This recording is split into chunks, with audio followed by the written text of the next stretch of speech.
ஏசாயா அதிகாரம் 25. கர்த்தாவே, நீரே என் தேவன், உம்மை உயர்த்தி உமது நாமத்தை துதிப்பேன். நீர் அதிசயமானவைகளை செய்தீர். உமது பூர்வ ஆலோசனைகள் சத்தியமும் உறுதியுமானவைகள். நீர் நகரத்தை மண்மேடும் அரணான பட்டணத்தை பாழுமாக்கினீர். அந்நியரின் ராஜதானியை ஊராயிராதபடிக்கும் என்றைக்கும் கட்டப்படாதபடிக்கும் செய்தீர். ஆகையால் பலத்த ஜனங்கள் உம்மை மகிமைப்படுத்துவார்கள்.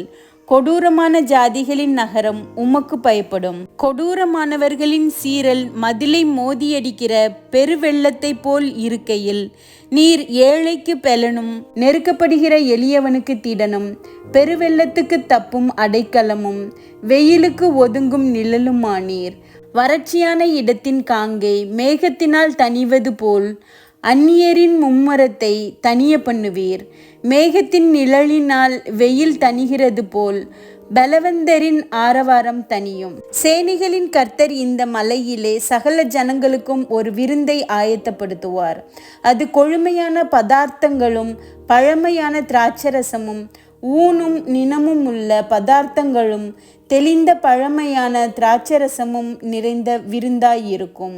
சகல ஜனங்கள் மேலும் உள்ள முக்காட்டையும் சகல ஜாதிகளையும் மூடியிருக்கிற மூடலையும் இந்த மலையிலே அகற்றி போடுவார். அவர் மரணத்தை ஜெயமாக விழுங்குவார். கர்த்தராகிய தேவன் எல்லா முகங்களிலும் இருந்து கண்ணீரை துடைத்து தமது ஜனத்தின் நிந்தையை பூமியில் இராதபடிக்கு முற்றிலும் நீக்கிவிடுவார். கர்த்தரே இதை சொன்னார். அக்காலத்திலே, இதோ இவரே நம்முடைய தேவன், இவருக்காக காத்திருந்தோம், இவர் நம்மை இரட்சிப்பார். இவரே கர்த்தர், இவருக்காக காத்திருந்தோம், இவருடைய இரட்சிப்பினால் களிகூர்ந்து மகிழுவோம் என்று சொல்லப்படும். கர்த்தருடைய கரம் இந்த மலையிலே தங்கும். கூலம் எருக்களத்தில் மிதிக்கப்படுவது போல மோவாப் அவர் கீழ் மிதிக்கப்பட்டு போம். நீந்துகிறவன் நீந்துவதற்காக தன் கைகளை விரிப்பது போல் அவர் தமது கைகளை அவர்கள் நடுவிலே விரித்து அவர்கள் பெருமையையும் அவர்கள் கைகளின் சதி சற்பனைகளையும் தாழ்த்தி விடுவார்.